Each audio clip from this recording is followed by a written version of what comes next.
안녕하세요. 돈 쓰는 엄마가 돈 버는 TV 이천희왕TV 이천희입니다.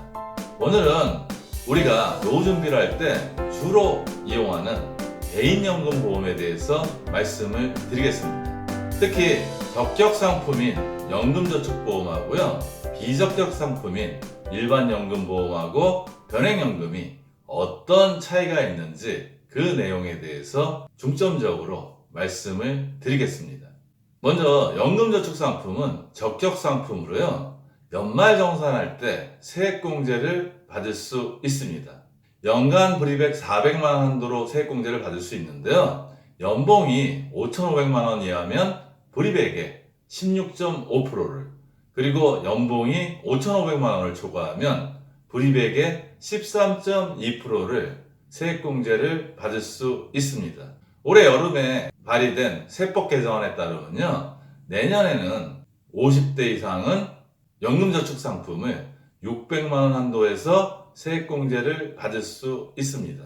반면에 일반연금보험하고 변액연금은 우리가 비적격 연금이라고 얘기를 하는데요, 연말정산할 때 세액공제를 받지 못하는 대신에 10년 이상 유지하면 비과세 혜택을 볼 수 있습니다. 또한 연금 받을 때 연금저축보험이 연금소득세를 나이에 따라 3.3%에서 5.5%를 내는 반면에요, 변액연금이나 일반연금보험은 연금 받을 때도 세금을 내지 않습니다.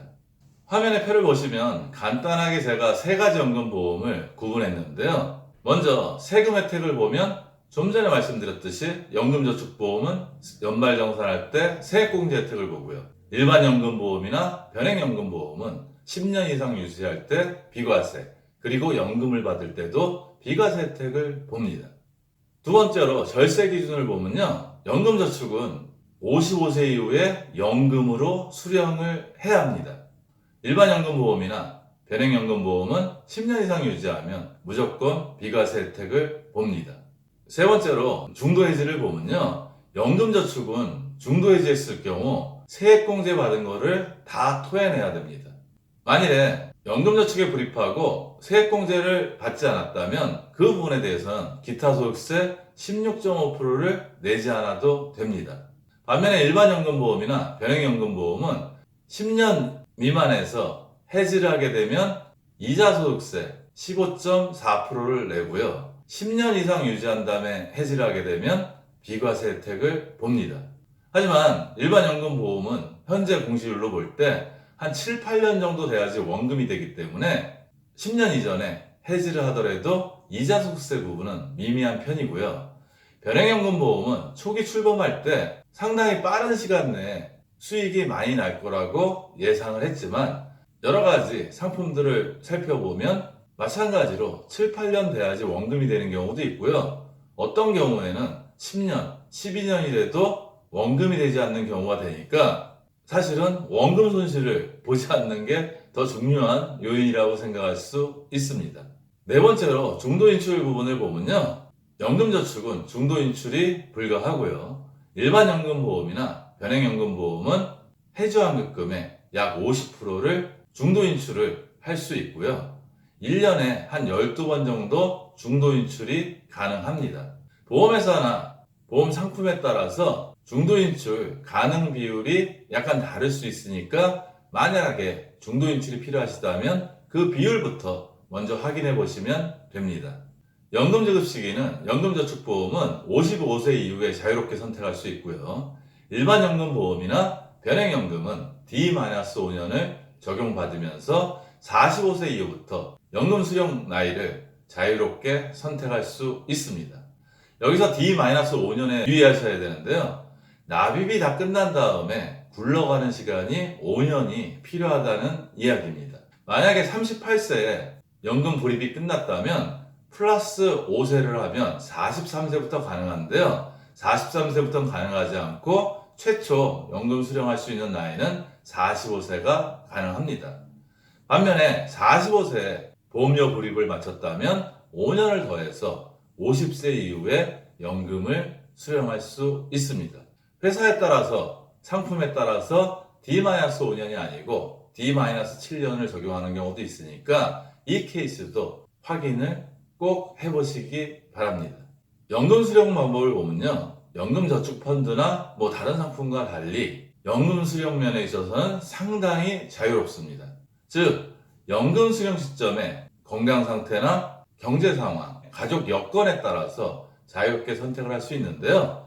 만약에 건강이 안 좋아서 오래 살 것 같지 못하다면 5년이나 10년 정도 빨리 땡겨서 많이 받으시면 되고요. 건강하시면 종신형을 선택해서 사망할 때까지 연금을 받으실 수도 있습니다. 또한 혼합해서 받을 수도 있는데요. 예를 들어서 50%는 10년형으로 선택해서 받고 나머지 50%는 종신형으로 선택할 수 있는 등 연금 수령 방법은 상당히 자유롭고 다양하니까 지금이 아니고 연금 수령 시점에 곰곰이 여러 가지 여건들을 고려하신 다음에 선택을 하시면 됩니다. 불입한 보험료의 운용은, 즉 적립금 운용은 연금저축 상품하고 일반연금보험은 공시이율, 즉 제가 방송에 설명할 때 이해하시기 쉬우라고 그냥 정기예금 이율 정도라고 이해하시면 된다고 말씀을 드리는데요. 그렇게 운용이 되고요. 그러다 보니까 물가 상승에 따른 화폐 가치 하락분을 해지하지 못하는 부분이 연금저축보험하고 일반연금보험의 리스크라고 할 수 있습니다. 반면에 변액연금은 주식형 펀드나 주식혼합형, 채권형 펀드를 자유롭게 선택해서 그 운용 결과에 따라서 연금액이 결정이 됩니다.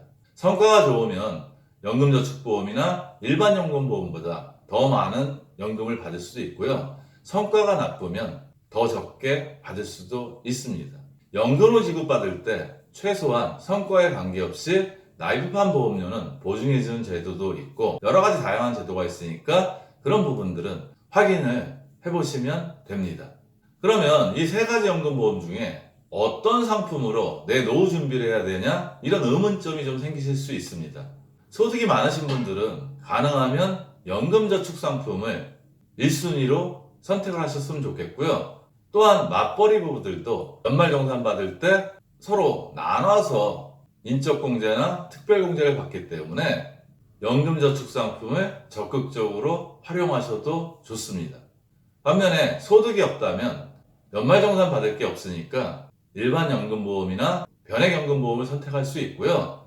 특히 일반연금보험이나 변액연금보험은 자산이 있으신 분들이 절세를 하는 수단으로도 활용하실 수 있습니다. 오늘은 보험회사의 세 가지 주요 연금에 대해서 비교를 해드렸는데요.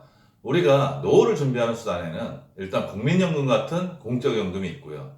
회사를 다닌다면 퇴직금이나 퇴직연금이 있습니다. 그리고 이렇게 개인이 준비해야 되는 개인연금, 이렇게 세 가지가 있는데요. 일단 노후 준비를 할 때 이 세 가지를 기본축으로 먼저 준비를 하신 후에 사람마다 본인들의 다 주특기가 틀립니다. 건물주가 되셔서 임대소득을 올릴 수도 있고요. 주식이나 투자 상품들을 활용해서 현금을 많이 확보할 수도 있고요. 지금 같으면 주택을 담보로 주택연금을 신청할 수도 있습니다.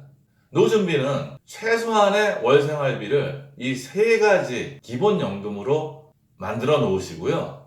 나머지 주특기에 따라서 노후자금은 다다익선이라고 할 수 있습니다. 100세 시대에 저희가 준비한 노후는 축복이 될 수도 있지만요. 준비하지 못한 노후는 재앙이 될 수도 있습니다. 여러분의 노후를 꼭 축복으로 만드시기 바라면서요. 오늘도 행복한 돈 관리 되세요.